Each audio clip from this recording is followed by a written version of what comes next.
मोहतरम ख़वातीन व हज़रात, आज पेश खिदमत है 70 साल के बाद की ज़िंदगी, उससे तवक्कुआत, असली हक़ाइक़, चैलेंजेस और इनसे कैसे निपटा जाए ताकि बाकी मानदा ज़िंदगी बेहतर तरीके से गुजारी जा सके।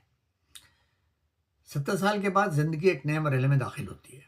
हम में से अक्सर ये तवक्का रखते हैं कि अब सुकून होगा, वक्त होगा और ज़िंदगी आसान हो जाएगी, लेकिन हकीकत कुछ मुख्तलिफ होती है। सबसे पहली हकीकत तो सेहत है। जिस्म पहले जैसा साथ नहीं देता, थकन जल्दी होती है और छोटी छोटी बीमारियां भी बड़ी लगने लगती हैं। दूसरी हकीकत है तन्हाई। बच्चे अपनी ज़िंदगी में मसरूफ़ हो जाते हैं, दोस्त कम हो जाते हैं या गुजर जाते हैं और इंसान खुद को अक्सर अकेला महसूस करता है। तीसरी हकीकत है कंट्रोल का कम होना।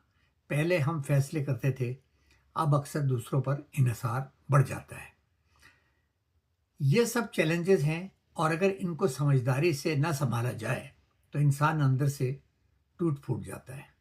लेकिन अच्छी खबर यह है कि इस मरहले को खूबसूरती से जिया जा सकता है। तो मैं पेश कर रहा हूँ 5 तजवीज़ात या मशवरे। सबसे पहला यह है कि हकीकत को कबूल करें।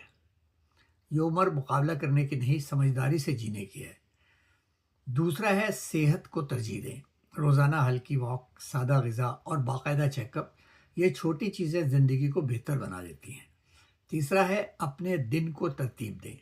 बग़ैर मसरूफ़ियत के दिन बोझ बन जाता है, इसलिए रोज़ाना कुछ ना कुछ मकसद रखें। चौथा है तवक्कुआत कम करें। जितना हम दूसरों से तवक्का रखते हैं, इतनी ही मायूसी ज़्यादा होती है। मोहब्बत करें मगर उम्मीदें कम रखें। पांचवा है अपना मकसद तलाश करें।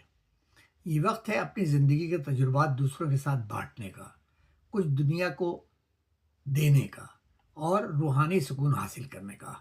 याद रखें, 70 के बाद ज़िंदगी ख़त्म नहीं होती, बल्कि एक नया अंदाज़ अख्तियार करती है। ज़िंदगी की लंबाई अहम नहीं, बल्कि ये अहम है कि आप इसे कितने सुकून, वक़ार और दानाई के साथ गुजारते हैं। उम्मीद है आपको मेरा ये क्लिप पसंद आया होगा और इन पे आप अमल फरमाएंगे। बराए मेहरबानी अगर आपको पसंद आया तो लाइक करें और मेरे चैनल को सब्सक्राइब करें। बहुत शुक्रिया।